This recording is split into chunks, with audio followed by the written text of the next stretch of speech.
पुत्र,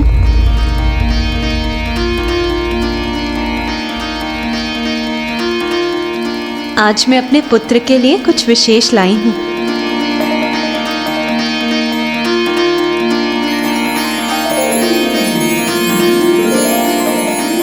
आज मैं ये मोदक तुम्हें अपने हाथों से खिलाऊंगी।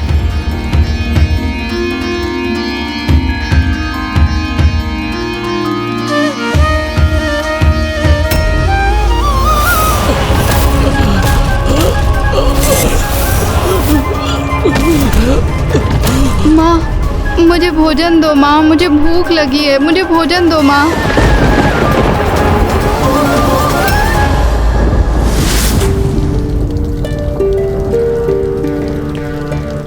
गणेश, तुम्हारे नेत्रों में ये अश्रु कैसे? क्या हुआ पुत्र? माँ, इतनी दीर्घ अवधि के उपरांत आप कैलाश लौटी हैं, इसीलिए आपका समूचा ध्यान आपके परिवार पर ही केंद्रित है। कदाचित इसलिए आपको अपने अन्य परिवार, अन्य संतानों की पीड़ा का आभास नहीं हुआ। माँ, जब भक्त भूख से व्याकुल है तो मैं भोजन कैसे ग्रहण कर सकता हूँ? भक्त भूखा है अर्थात क्या आशय है तुम्हारा पुत्र? चारों ओर देखिए, अकाल की स्थिति उत्पन्न हो गई है।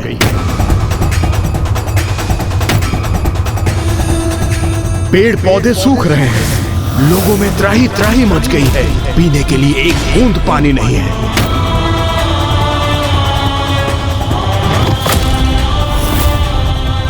तो मैं आपसे पूछता हूं, पृथ्वी का जल कैसे सूख गया? क्यों वायुदेव, आपके वायु का प्रभाव इतना मंद क्यों है? सूर्यदेव, आपका ताप इतना बढ़ क्यों रहा है? और इंद्रदेव, वर्षा करवाने का कार्य तो आपका है। तो आप उत्तर दीजिए, पृथ्वी पर वर्षा क्यों नहीं हो रही है? ये कैसे संभव है? मैंने तो वर्षा का संचार किया था और जल चक्र भी स्थिर, तो फिर ये कुछ भी स्थिर नहीं है इंद्रदेव। इसका प्रमाण आपके समक्ष है। अपनी भूल को छिपाने का प्रयास करने के स्थान पर स्वीकार क्यों नहीं कर लेते कि आप सब पर आलस्य का प्रभाव है? हम देवताओं के लिए यज्ञ पूर्ण विधि विधान से कर रहे हैं, तो स्पष्ट है कि आप अपना कर्तव्य नहीं निभा रहे हैं। देखिए, मैं आप सभी से पुनः कह रहा हूं, हमसे कोई भूल नहीं हुई। तो सुनिए देवराज, मैं भी पुनः कह रहा हूं, आप अपने कर्तव्य से चूक रहे हैं। ये कहने में हमसे भी कोई भूल नहीं हुई है। आपका आलस्य ही इस पृथ्वी पर अकाल का कारण है। अरे अरे अरे, ये वाक युद्ध रोकिए। यदि आप सभी को कोई आपत्ति ना हो तो यहाँ जो भी घटित हो रहा है उसका श्रेय मैं लेना चाहूंगा।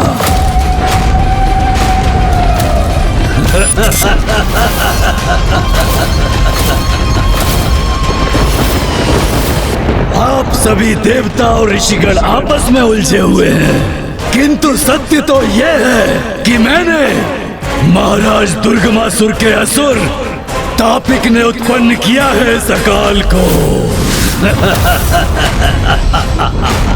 मूर्ख, माता है सृष्टि की जननी और तू उनकी रचना से घृणा करेगा तो वो स्वयं तेरा अंत करेगी। अच्छा, तो कहाँ है तुम्हारी वो माता? बताओ, और वो जहां भी हो, किंतु मुझे रोकने की क्षमता नहीं होगी उनमें।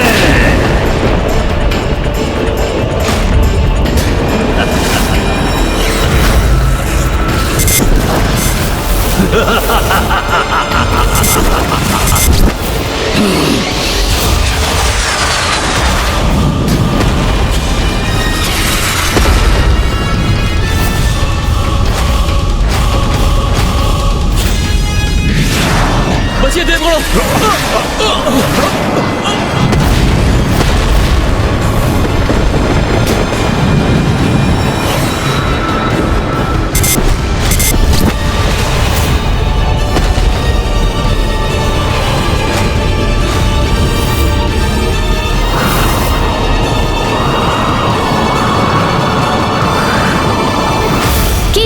दुर्गमासुर एक असुर है, एक आहत असुर। इसीलिए हमें उसके प्रतिशोध की भावना को कम आंकने की भूल कदापि नहीं करनी चाहिए। गणेश जी ने हमें उससे सचेत भी किया था कि स्थिति विकट भी हो सकती है। तापिक से युद्ध करने में सक्षम नहीं है, अभी भी उस सामर्थ्य का अभाव है हमें, किंतु हमें कुछ तो शीघ्र करना होगा इंद्रदेव।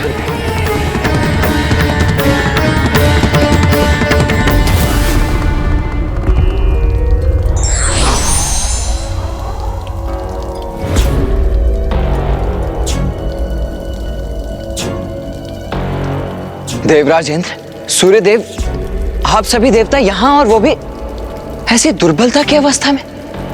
कुमार कार्तिक, गणेश जी का अनुमान उचित था।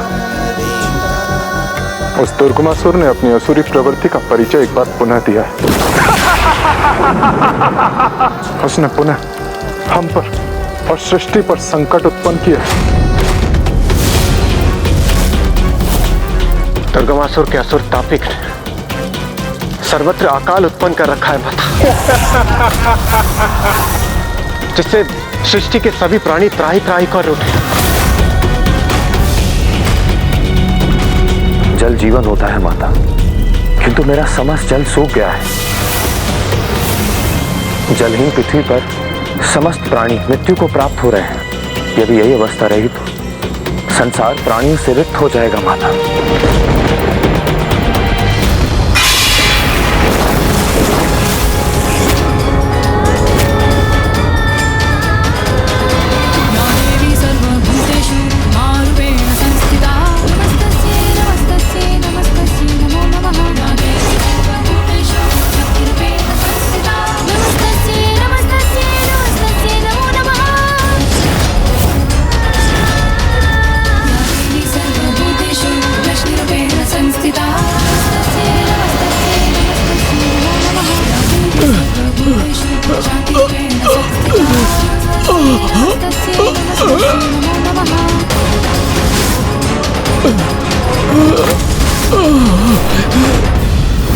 मेरी सृष्टि, मेरी संतानें इतने कष्ट में है, तो मैं अभी तक इससे इतनी अनभिज्ञ कैसे रही?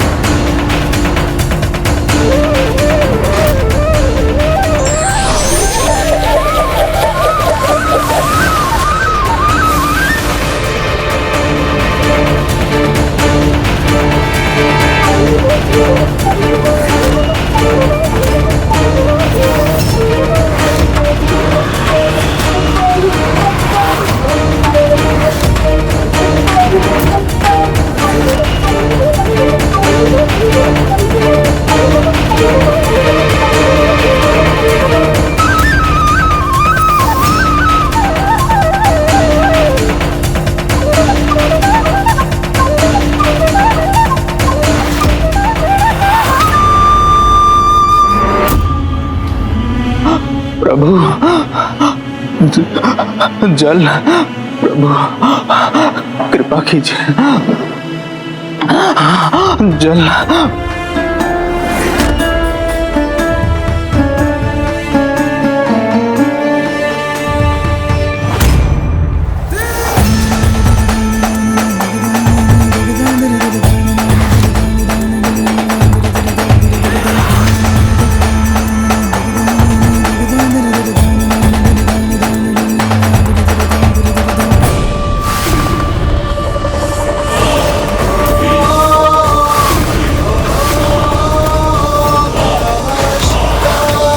पार्वती,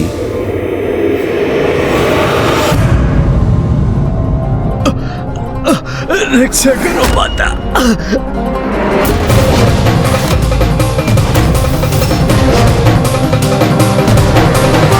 सृष्टि में संतानों को कष्ट में देखकर माता को असहनीय वेदना हो रही है, इसलिए उनके नेत्र भी भर आए हैं।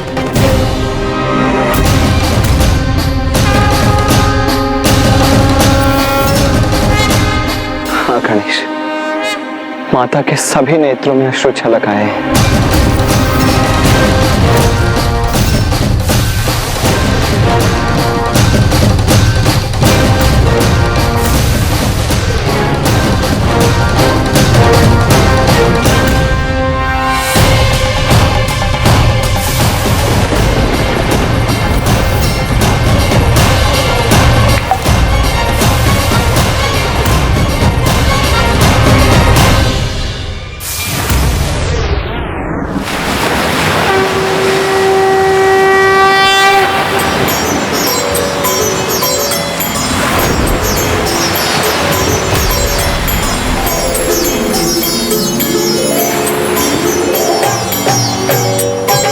जग जननी जय जय, माँ जग जननी जय जय।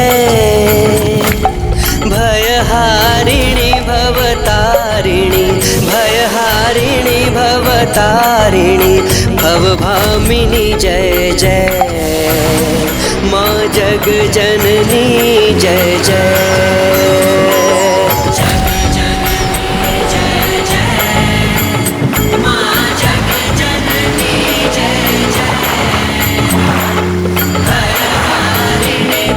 जल, माँ का अश्रु जल में परिवर्तित हो गया।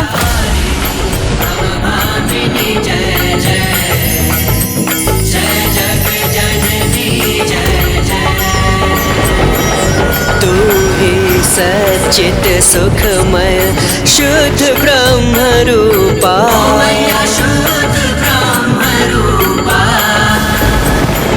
सत्य सनातन सुंदर,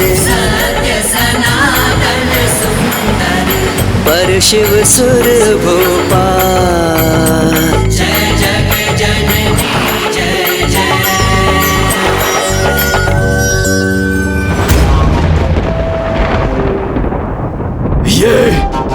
ये क्या हो रहा है पृथ्वी पर?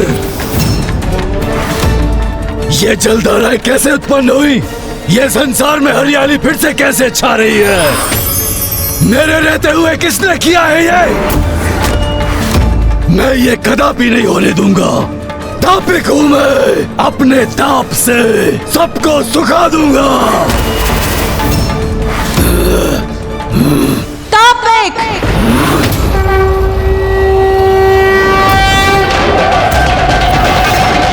मूर्ख! तुमने मेरी सृष्टि, मेरे भक्तों को अहित करने का दुस्साहस कैसे किया? जिस जल को सुखाने का तुमने दुस्साहस किया है, अब उसी जल में विलीन होकर तुम्हारा विनाश भी होगा। विनाश मेरा नहीं, इस सृष्टि का होगा देवी। तुम्हारी ये तुच्छ जलधारा मेरे ताप के प्रभाव से लुप्त हो जाएगी और पुनः इस पृथ्वी पर अकाल छा जाएगा।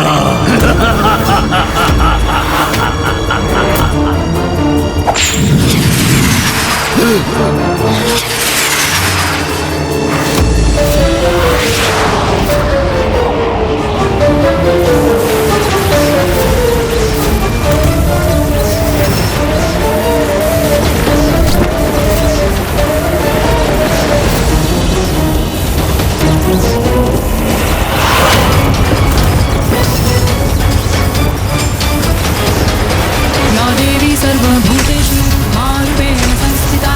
नमस्तस्यै नमस्तस्यै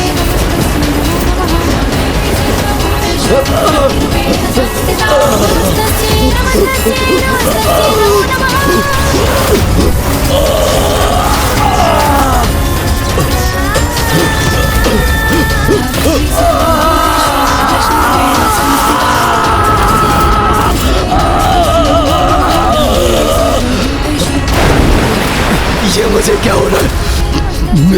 मेरे ताप से जल तो नहीं सूख रहा है, किंतु मुझे क्षति पहुंच रही है इस जल में। मुझे बाहर निकलना होगा।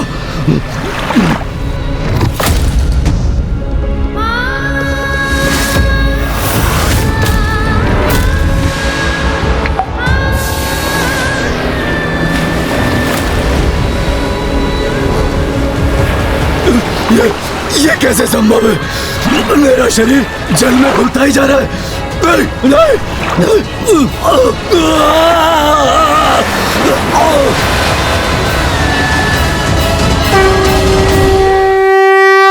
माता के अश्रु भी जब छलकते तो सृष्टि की रक्षा ही करते हैं। धन्य है माता, धन्य है।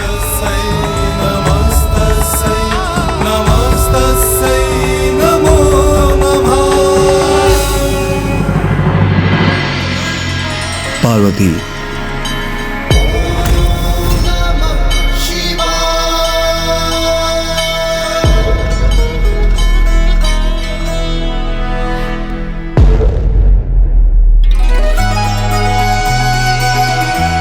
पार्वती, तुम्हारे अश्रु से सृष्टि पुनः जल से परिपूर्ण हो चुकी है, इसलिए अब तुम्हारे रुदन को रोकने का समय आ गया है।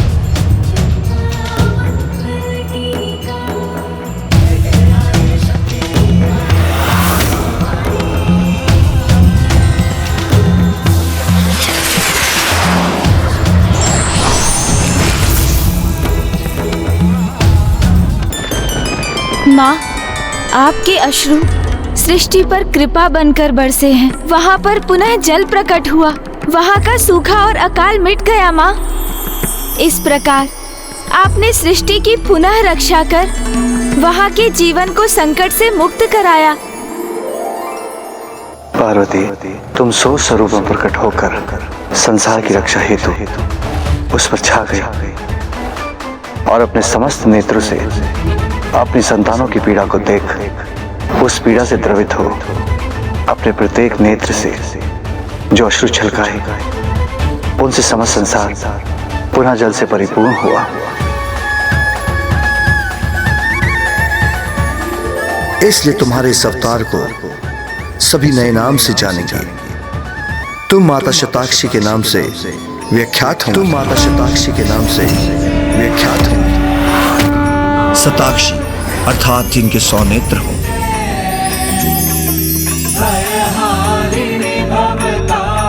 और तुम्हारा स्वरूप इस बात का प्रतीक है कि चकाचनी तो सर्वव्यापी है, जो सदा सृष्टि पर अपनी दृष्टि बनाए रहती है और उनकी दृष्टि से उनकी संतानों के सुख दुख कभी नहीं छिपते।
माता, आपने एक बार पुनः दुर्गमासुर की कुटिल योजना को विफल किया। आपका कोटि कोटि धन्यवाद। माता, आपकी कृपा से सृष्टि का अकाल मिट गया है। आपके जल के प्रवाह से सृष्टि एक बार पुनः सुख समृद्धि और शांति से भर गई है। सूर्यदेव, सुख शांति पुनः बाधित होने वाली है।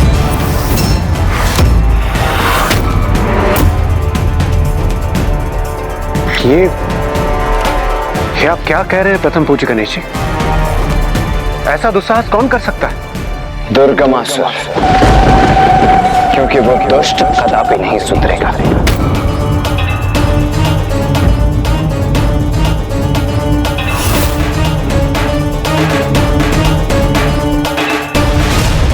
गरल तरल, गरल तरल, गरल तरल।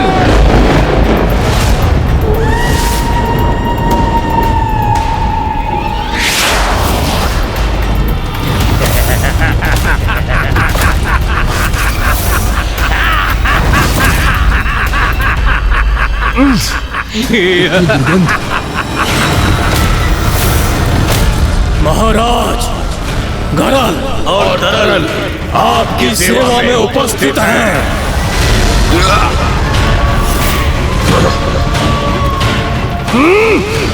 वहीं रुको दोनों, तुम्हें आगे आने की आवश्यकता नहीं है, रुको। जाओ जाओ, शीघ्र जाओ और संसार को संक्रामक रोगों से प्रभावित कर दो। जो आज्ञा। तापिक तो मेरे महान अस्त्रों में से एक था, उसे नष्ट किया तो क्या किया। अभी गरल तरल भेजे हैं मैंने, देवी पार्वती। अब देखना आपकी ये सृष्टि, आपके प्रिय भक्त ऐसे घातक रोगों से ग्रस्त होंगे कि उनके कष्ट दूर करने के लिए आपको स्वयं इस सृष्टि को भस्म करना ही होगा।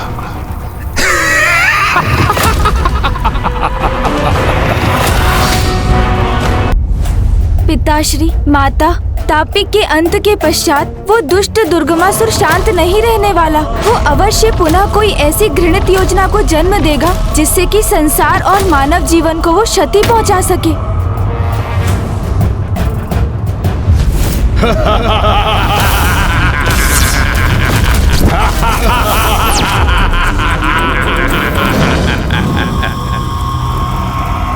जाओ जाओ, शीघ्र जाओ और संसार को संक्रामक रोगों से प्रभावित कर दो। कितनी दुर्गंध आ रही है इन दोनों से। अरे शीघ्र जाओ। हाँ, क्यों नहीं, आप निश्चिंत रहिए महाराज। हम करेंगे अस्वच्छता का इस संसार में विस्तार, सभी जीवों को रोगग्रस्त कर देंगे महाराज।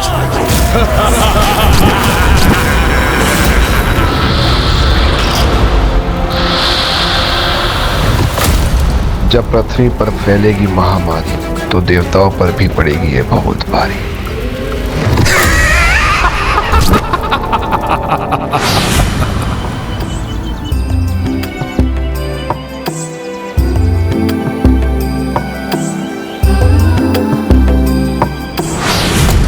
माता जगत जननी की कृपा से अकाल स्थिति से हम सुरक्षित हुए। माता की कृपा संपूर्ण सृष्टि पर बरसी और हमें निर्मल जल उपलब्ध हुआ।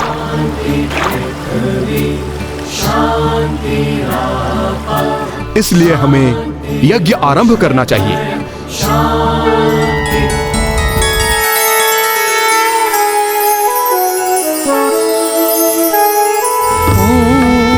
भूर्भुवः स्वः तत्सवितुर्वरेण्यं भर्गो देवस्य धीमहि धियो यो नः प्रचोदयात्।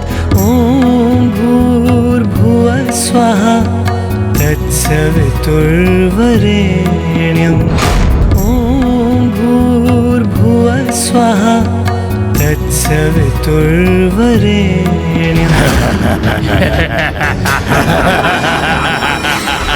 क्या स्वच्छ और शुद्ध ग्राम है ये, क्यों ना यही से आरंभ करें, इसे ही अशुद्ध बनाएं। अवश्य हम यही आरंभ करेंगे, किंतु हम रोग फैलाने की शक्ति का प्रयोग तभी कर सकते हैं जब हमें कहीं कुछ अस्वच्छता दिखे। उचित कहा तुमने तरल, यहाँ तो सब स्वच्छ है, मैले का लेश मात्र भी नहीं है। बस मैले के कण भर की आवश्यकता है हमें, उसके बाद हमारे प्रकोप से कोई भी अछूता नहीं बच सकता।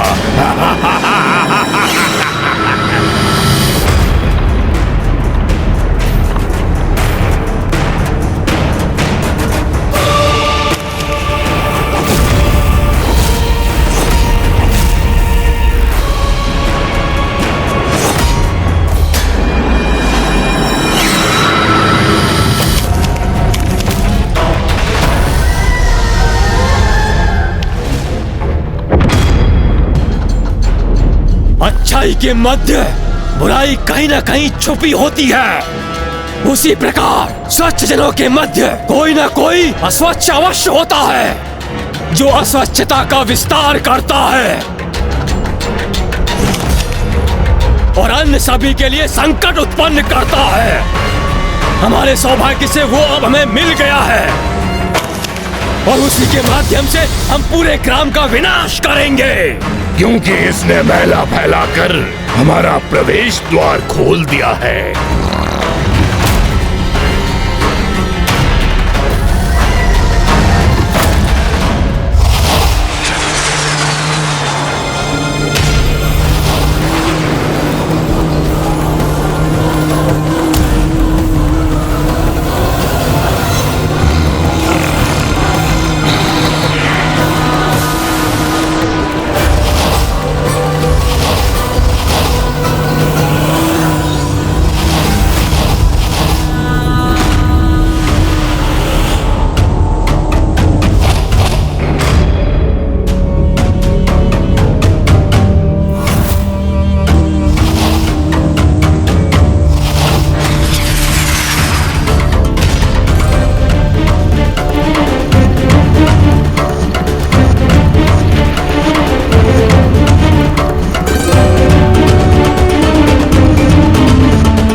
अच्छे गरल तरल जो तुम मक्खी बनकर मलिनता को प्रसारित करने में जुट गए।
ये केले का छिलका, बैल के कुछ कण और एक दूषित व्यक्ति जो अस्वच्छता से वातावरण को दूषित करे, इतनी ही तो आवश्यकता थी हमें। मैला फैलाना तो मनुष्य की पुरानी प्रवृत्ति है। इस प्रकार न्योता देते हैं मनुष्य अपने विनाश का। देखा कैसे हमने मशिकाओं और मच्छरों के माध्यम से इस ग्राम को रोगग्रस्त कर दिया। अब यहाँ सब अस्वस्थ होंगे।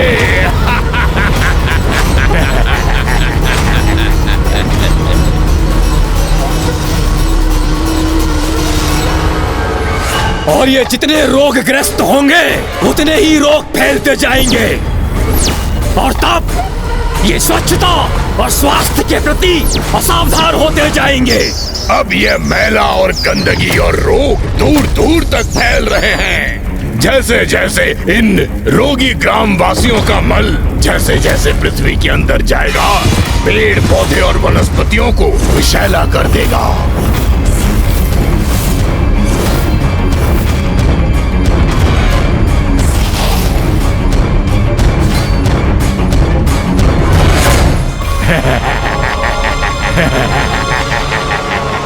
और जैसे जैसे संसार में मैल एवं रोगों की वृद्धि होगी, हम वैसे ही शक्तिशाली होते जाएंगे।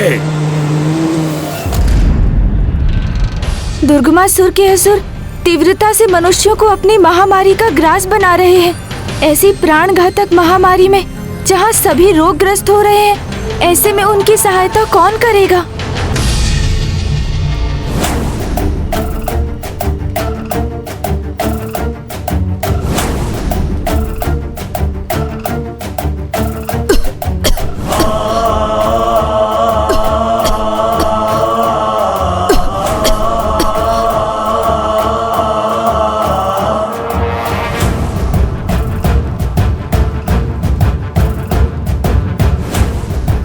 ऋषिवर कुछ कीजिए, किसी भी प्रकार की सहायता कीजिए, मेरे पुत्र को स्वस्थ कर दीजिए। ऋषिवर, सहायता कीजिए।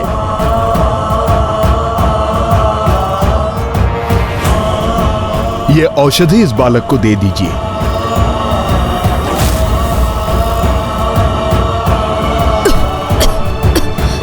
संजय, तू स्वस्थ हो जाएगा पुत्र।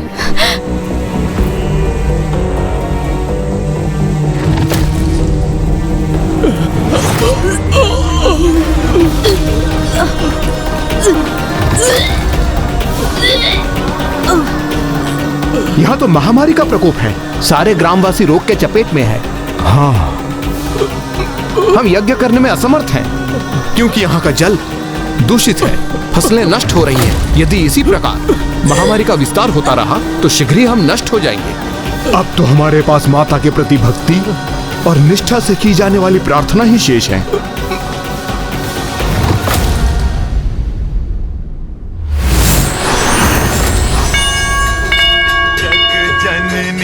जय जय मां जग जननी जय जय,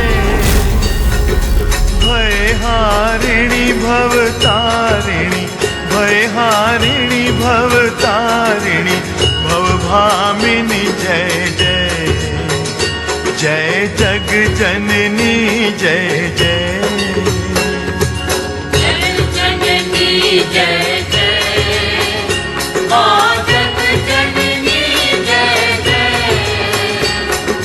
भयहारिणी भवतारिणी, भयहारिणी भवतारिणी, भवभामिनी जय जय, जय जग जननी जय जय।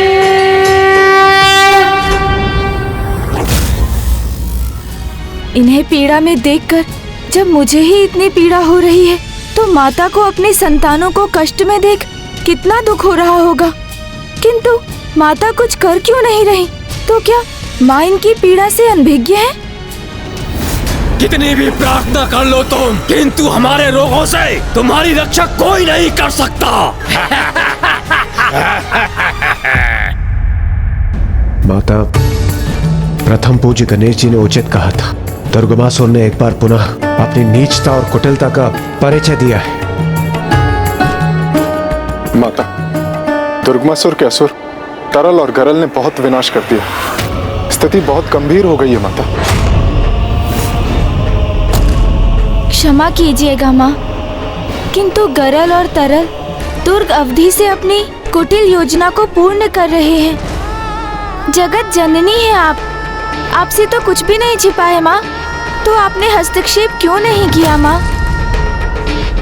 क्या आप गरल और तरल के पापों की गागर भरने की प्रतीक्षा कर रही हैं माँ?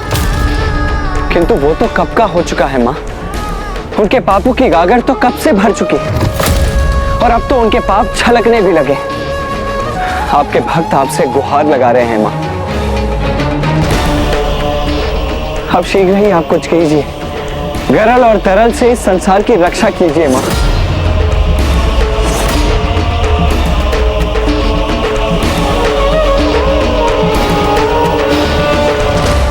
नहीं, नहीं।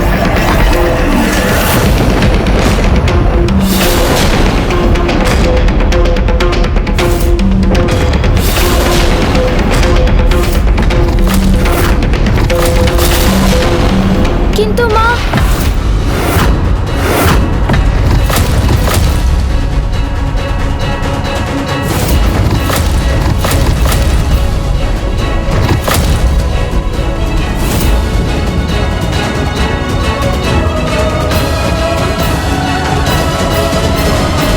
रुको गणेश,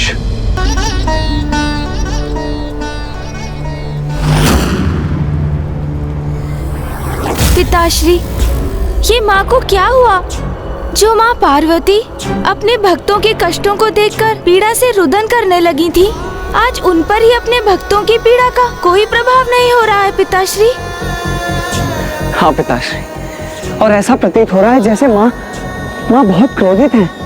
किंतु ऐसा क्यों? क्योंकि इस बार ये विनाश मात्र गरल तरल अथवा दुर्गमासुर के कारण नहीं हो रहा। अभी तो इस बार उनके भक्त भी इस दुर्दशा के लिए समान रूप से उत्तरदायी है।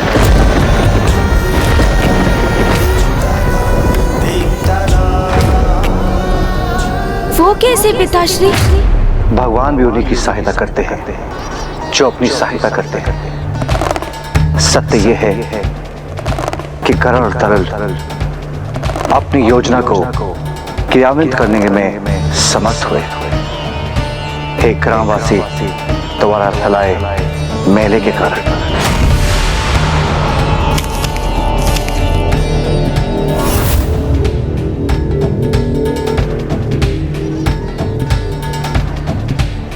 संसार पे छाए संकट का कारण है मैला।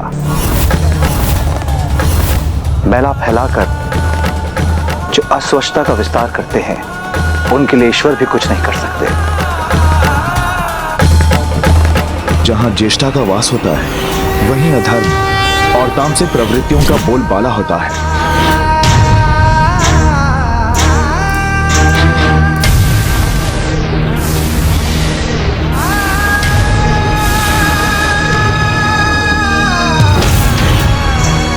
जहाँ अशौच होता है वहाँ अलक्ष्मी का वास होता है। ये मुझे मामा जी ने बताया था पिताश्री। और ये नियम मात्र मनुष्य पर नहीं अभी तो देवी देवताओं पर भी लागू होता है। जहाँ शौच नहीं, जहाँ पवित्रता नहीं, जहाँ मैला है वहां पर देवी पार्वती, देवी लक्ष्मी, देवी सरस्वती का वास हो ही नहीं सकता। वहां पर उनकी कृपा भी नहीं हो सकती। किंतु महादेव, यदि माता पार्वती ने कुछ नहीं किया तो उनके भक्त रोगग्रस्त होते रहेंगे और उनकी मृत्यु भी संभव है। और ये हम होते कैसे देख सकते हैं महादेव? तो क्या हम कुछ नहीं कर सकते पिताश्री? क्या हमें ऐसे ही हाथ पर हाथ धरे बैठे रहना होगा? नहीं भैया, हम अवश्य कुछ कर सकते हैं।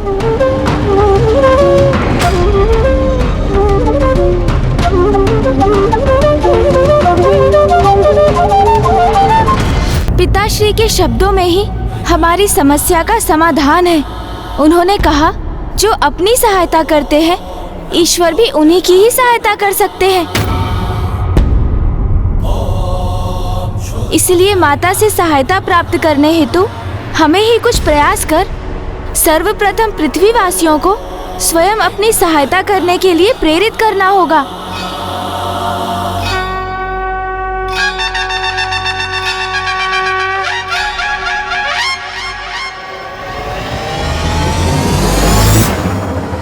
ऋषिवर, कृपा करके मुझे उत्तर दीजिए।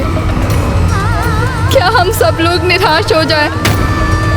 हमने पूर्ण भक्ति भाव से माता की स्तुति कर अपनी रक्षा की गुहार लगाई है ऋषिवर, उनका आह्वान किया है। तो फिर क्यों माता हमारी पुकार नहीं सुन रही है? क्यों हमें दर्शन देकर हमारे कष्टों को दूर क्यों नहीं कर रही है ऋषिवर? उत्तर दीजिए। यदि ऋषि वही निरुत्तर होंगे तो हम सभी साधारण मनुष्य भला क्या कर सकते हैं? चलो सभी, अब कोई नहीं सुनेगा हमारी गुहार। चलो चलो।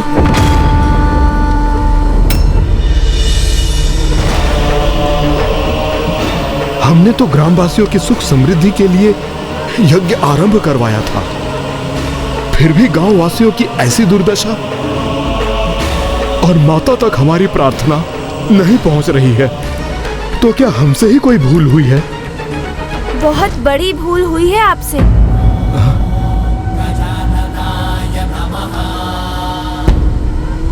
प्रथम पूज्य गणेश जी, देव सेनापति कुमार कार्तिकेय जी, आपको कोटि कोटि नमन। प्रणाम ऋषिवर। प्रणाम ऋषिवर। हमें बताइए प्रभु, हमसे क्या भूल हुई है? भूल आपसे नहीं, भूल तो समस्त ग्रामवासियों से हुई है।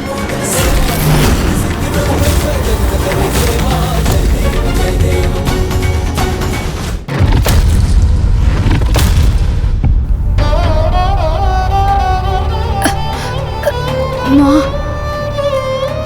हाँ पुत्र, हाँ संजय, मैं यही हूँ। क्या हुआ? जल जल चाहिए, जल चाहिए। अभी लाती हूँ।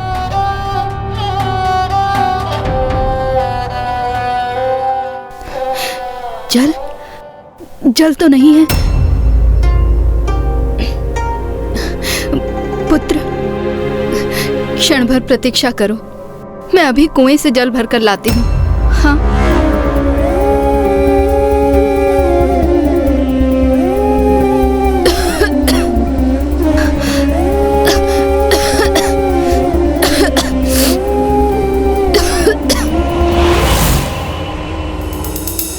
मैं कुछ समझा नहीं प्रभु। ग्रामवासी तो किसी महामारी की चपेट में आकर अस्वस्थ हैं। इसमें इन लाचार ग्रामवासियों का क्या दोष हो सकता है प्रभु? दोष है ऋषिवर। अपने चारों ओर दृष्टि घुमाकर देखिए।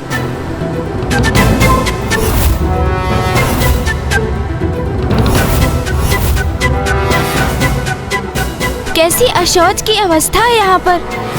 यदि यहाँ के निवासी अस्वस्थ हुए हैं तो स्वयं अपनी अस्वच्छता के कारण।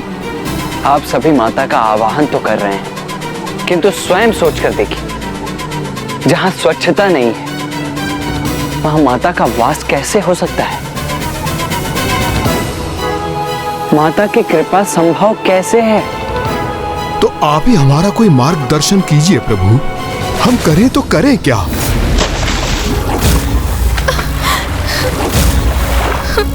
इतना दूषित जल मैं अपने अस्वस्थ पुत्र को ये दूषित जल कैसे दे दूं?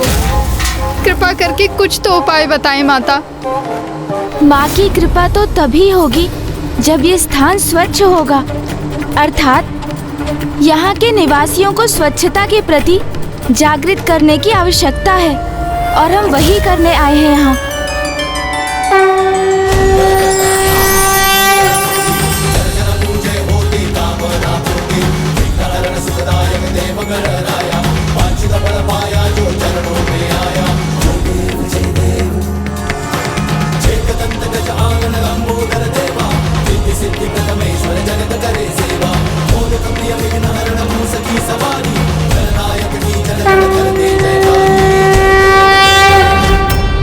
आइए भैया, महामारी से पीड़ित सभी भक्तों को हमें सर्वप्रथम स्वच्छता का महत्व बताना होगा। तत्पश्चात गरल तरल जैसे महामारी प्रसारित करने वाले मलिन असुरों को हमें उचित पाठ भी पढ़ाना है। आइए।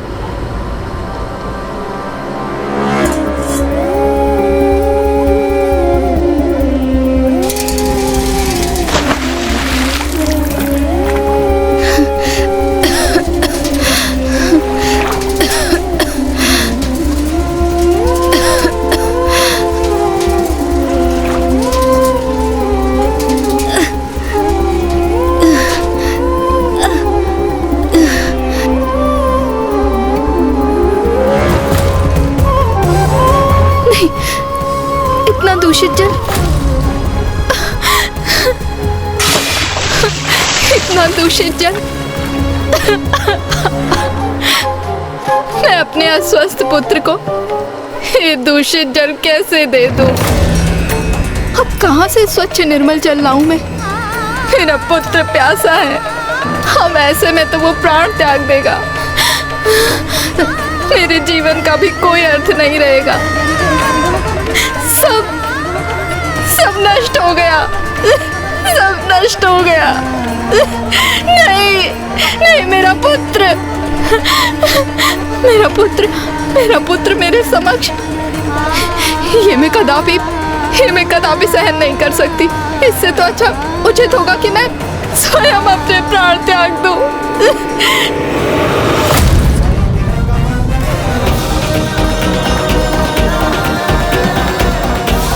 मैं स्वयं अपने प्राण त्याग दूंगी।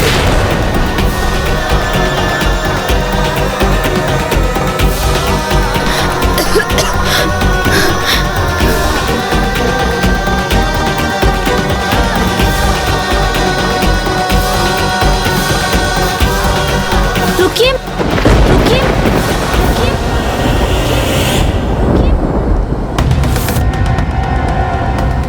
ये किसका का स्वर था। यहाँ तो कोई नहीं, तो ये अवश्य मेरा भ्रम था।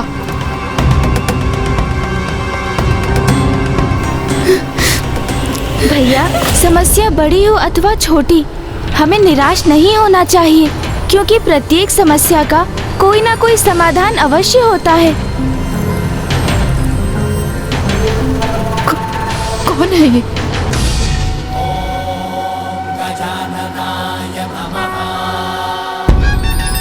अनुज, क्या अर्थ है तुम्हारा?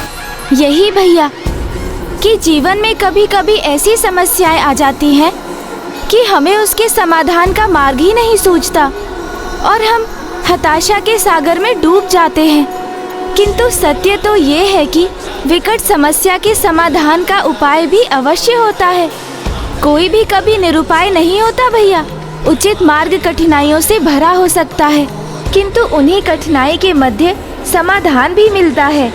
इसीलिए समस्या से जूझना चाहिए, उसका सामना करना चाहिए, उसका समाधान ढूंढना चाहिए। कितने दिव्य और सुंदर ब्राह्मण बालक हैं ये। इनके मुखमंडल पर कितनी अनुपम आभा है।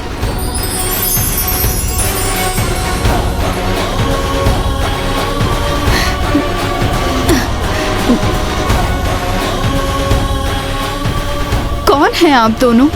माता, हम ब्राह्मण बालक हैं। मेरा नाम गुणेश है और ये मेरे अग्रज कृतेश जी हैं। प्रणाम। हम यात्रा करते समय आपके ग्राम पहुंच गए और हमें यहाँ से आगे जाना है, किंतु माता, हम प्यासे हैं। क्या हमें आपके ग्राम के इस कुएं से जल प्राप्त हो सकता है? इन पथिकों को मैं दूषित जल पीने के लिए कैसे दे सकती हूँ? जल? तुम भी कैसा अनुरोध करते हो अनुज? माता हमारे लिए जल थोड़ी ना निकालेंगी, वो तो हम स्वयं भी निकाल सकते हैं ना।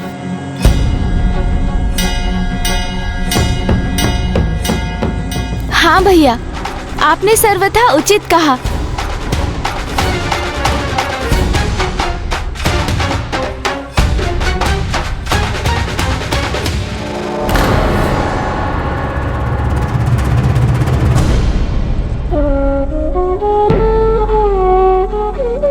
माता, मुझे कुएं तक जाने का मार्ग दीजिए।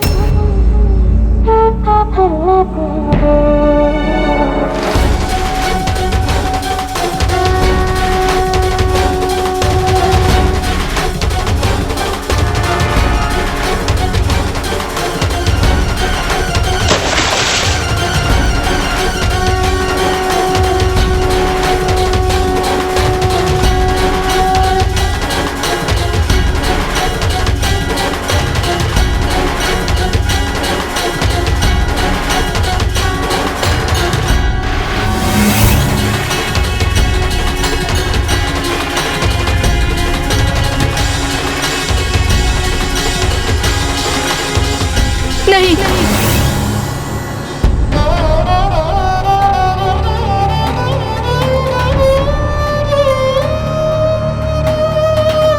क्या हुआ माता? उस जल का पान मत कीजिए ब्राह्मण देवता। दूषित है ये जल। यदि आप इसका पान करेंगे तो आप भी अस्वस्थ हो जाएंगे। ये तो सत्य है, ये जल तो वास्तव में बहुत दूषित है। हमारे ग्राम में महामारी फैली हुई है ब्राह्मण देवता। यहाँ पे सभी अस्वस्थ हैं। भोजन, जल सब दूषित हो गया है ब्राह्मण देवता। सब नष्ट हो गया है। मेरा पुत्र संजय, वो भी रोगग्रस्त होकर बहुत कष्ट में है। उसे भी बहुत प्यास लगी है। मैं यहाँ पे जल लेने आई थी, पर ये जल दूषित है। मैं कैसे अपने बेटे को ये जल पिलाऊं? तो क्या इसीलिए आप इतनी व्याकुल हैं माता?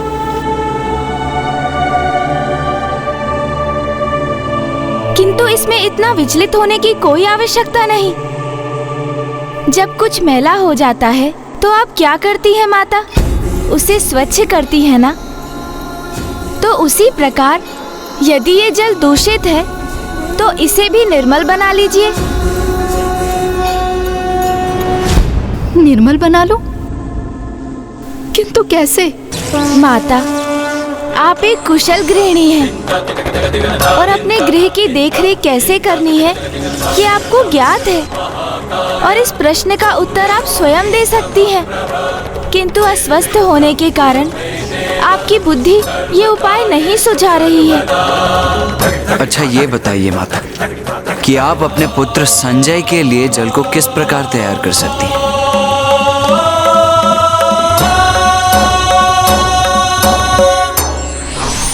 जल को उबालकर उसे छानकर।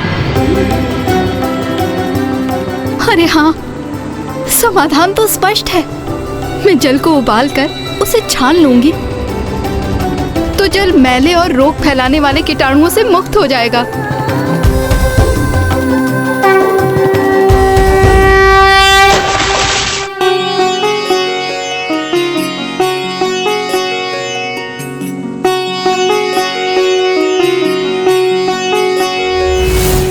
संकट के मेघ जब धरती पे छाए, ऐसी घड़ी में बस गजानन बचाए।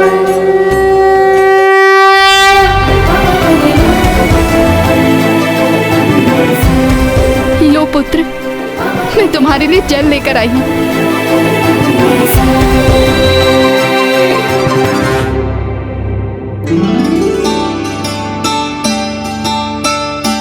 माँ, आपको भी प्यास लग रही होगी ना? आप भी जल ग्रहण कर लीजिए ना।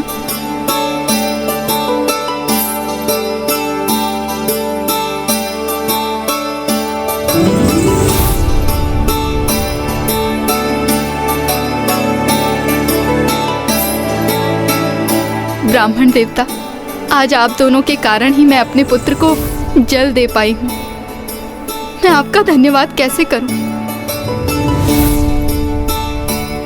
अरे हाँ, आपको भी प्यास लगी थी ना?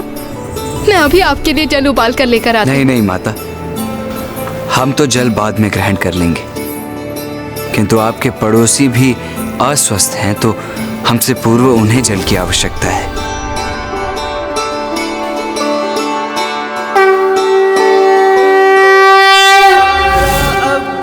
अस्वच्छ मंगल मूर्ति, स्वच्छता बिना कैसे हो रोगों से मुक्ति।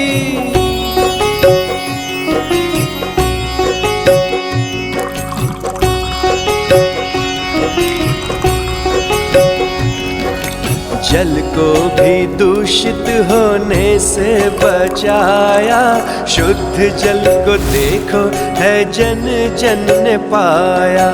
घर द्वार स्वच्छ हो कहते गजानन, स्वच्छता का मंत्र सबने किया है धारण।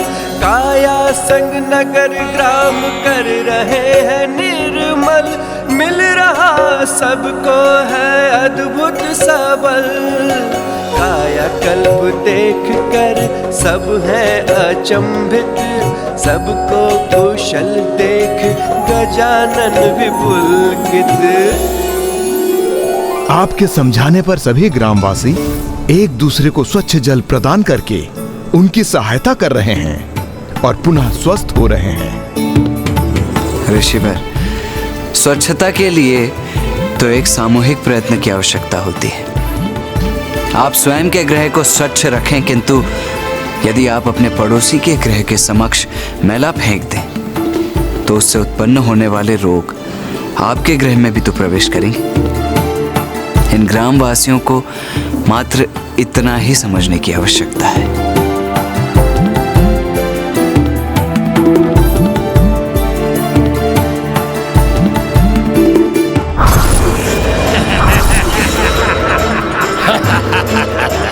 सब कुछ हमारी योजना के अनुसार ही हो रहा है। हमारा मैला विषैला जल रोगों का विस्तार कर रहा है। हाँ तरल, जब तक बेला रहेगा हम फलते फूलते रहेंगे और आलस्य के अवगुण के कारण यहाँ के वासी अपने स्थान को कभी स्वच्छ नहीं करेंगे। इसलिए हमारी योजना सफल होकर रहेगी।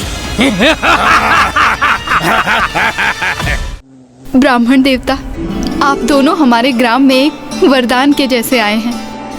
आपके आगमन के साथ ही हम सभी स्वस्थ होने लगे हैं। कृपा करके बताएं कि हम आपके लिए धन्यवाद स्वरूप क्या करें। माता, हमने तो कुछ भी नहीं किया है। जो कुछ किया है आपने तो स्वयं किया है और आगे भी करना होगा।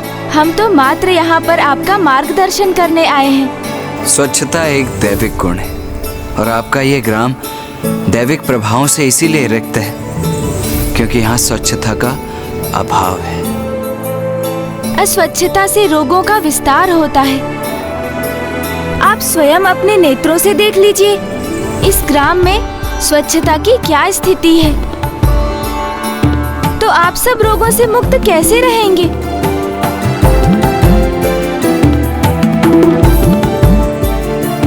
मैं समझा नहीं, हमें करना क्या होगा ब्राह्मण देवता? स्वच्छता के प्रति जागरूक होकर स्वच्छता को अपने जीवन में महत्व देना होगा, क्योंकि हमारे शरीर रूपी मंदिर में परमात्मा के अंश अर्थात हमारी आत्मा का वास है। इसीलिए अपने शरीर को स्वच्छ रखना ये हमारा परम कर्तव्य है। सर्वप्रथम अपनी दिनचर्या को नियमित कीजिए और अपने शरीर को स्वच्छ कीजिए। ऐसे कल्याणकारी और अनमोल वचन कहने वाले ये दिव्य बालक हैं कौन और अकस्मात कहाँ से आए हैं? अवश्य, और उसके लिए कुएं के जल को उबालने के स्थान पर हम उसमें फिटकरी का प्रयोग कर जल को उसके स्रोत में स्वच्छ कर सकते हैं, क्योंकि फिटकरी जल के सभी मैले तत्वों को सोखकर जल को स्वच्छ करेगी और उसके उपरांत कुएं के तल में जाकर स्वयं स्थित हो जाएगी। मैं अभी यह कर देता हूं ऋषिवर।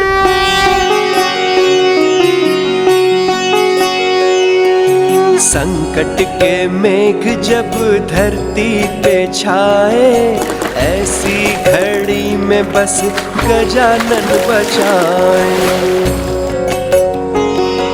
स्वच्छता का ज्ञान देने को है आए, जन जन को देखो है गणपति भाई। अब कुएं का जल पूर्ण रूप से स्वच्छ हो गया। कुएं का जल पूर्ण रूप से स्वच्छ हो गया। जल स्वच्छ हो गया। जल स्वच्छ हो गया। अब हम कुएं के जल का पान कर सकते हैं। अब आप सभी जाइए और उस कुएं के स्वच्छ जल से स्नान कर लीजिए। शुद्ध जल को देखो है जन जन ने पाया, घर द्वार स्वच्छ हो कहते गजानन। स्वच्छता का मंत्र सबने किया है धारण, काया कल्प देख कर सब है अचंभित। सबको कुशल देख गजानन विपुलकित। अब शरीर तो स्वच्छ हो गए, किंतु जहाँ शरीर का वास है अर्थात आपका गृह, उसे भी तो स्वच्छ बनाइए। फिर जिस स्थान पर आपका गृह है अर्थात आपका ग्राम और नगर, उसे भी तो स्वच्छता प्रदान कीजिए। सर्वप्रथम आप सभी अपने गृहों में गौमूत्र छिड़किए, फिर अहाते पर गौ माता का गोबर लीपिए, जिससे आप सभी के गृह कीटाणु रहित होंगे और वहाँ की सभी नकारात्मक प्रवृत्तियों का नाश होगा।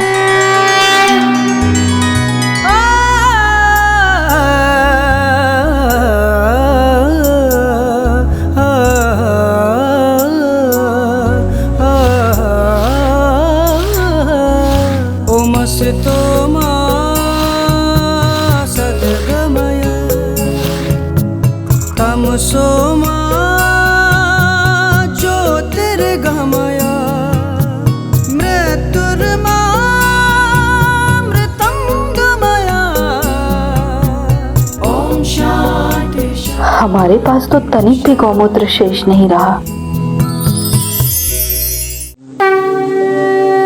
ओम जयंती मंगला काली भद्रकाली कपालिनी।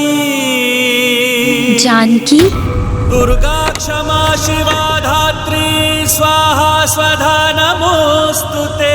क्या हुआ जानकी? वो मेरे पास मेरे गृह को शुद्ध करने और कीटाणु रहित करने हेतु पर्याप्त मात्रा में गौमूत्र नहीं है। तुम चिंता मत करो जानकी, मैं अपने गृह को शुद्ध कर चुकी हूँ और मेरे पास अतिरिक्त गौमूत्र शेष है, तुम ये ले लो।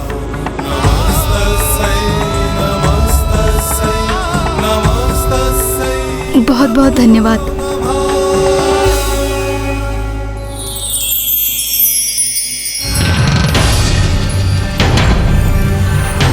माँ, नहीं नहीं, ये मात्र मेरा भ्रम है। माँ ने तो यहाँ आने से मना कर दिया था। भैया, इस पवित्र लेप से इस ग्राम के गृह शुद्ध हो रहे हैं, किंतु अब इस स्वच्छता से गरल और तरल को कष्ट पहुंचेगा। ये कैसी दुर्गंध है?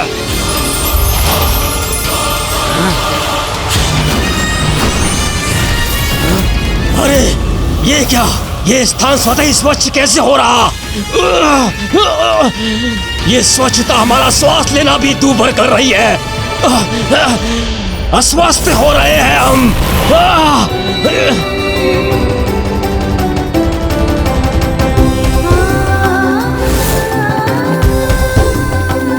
प्रभु, हम सब भी इस कार्य में सहायक बनना चाहते हैं, हमें भी कोई कार्य सौंपिए ना। तुम सभी बालकों के लिए एक अत्यंत विशेष कार्य है मेरे पास। सर्वप्रथम इस ग्राम पर मंडराने वाले कीटाणुओं को नष्ट करना होगा।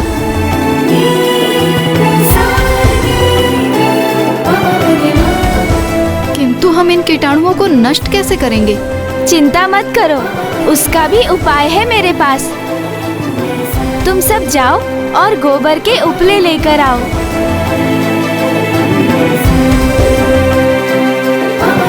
इस ग्राम की स्वच्छता तो हो गई, किंतु जो मैला ग्राम के मार्ग में स्थापित है, उसका क्या करें?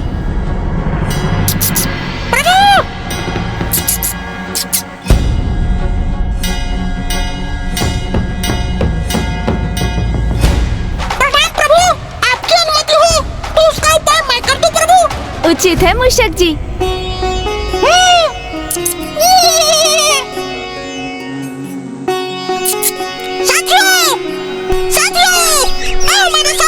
संकट के मेघ जब धरती पे छाए, ऐसी घड़ी में जानन बचाए। स्वच्छता का क्या देखो है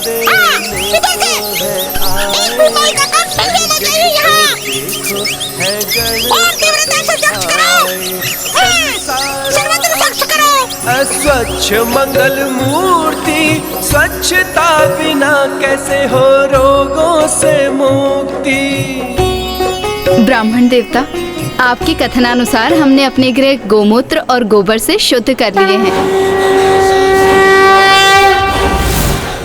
यदि आप इन सूखे पत्तों एवं मैले के ढेर को एकत्रित कर यहाँ के गड्ढों में भरकर उसे मिट्टी से ढक दें, तो यही भविष्य में उर्वरक बनेंगे।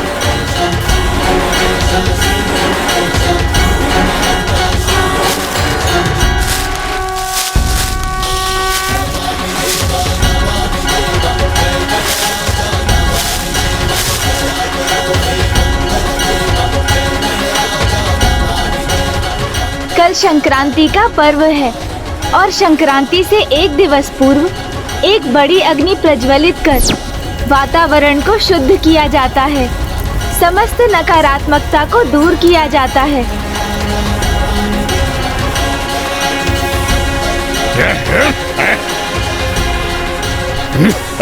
ये मेरे भीतर प्रवेश कर मुझे अपना आहार बना रहे हैं।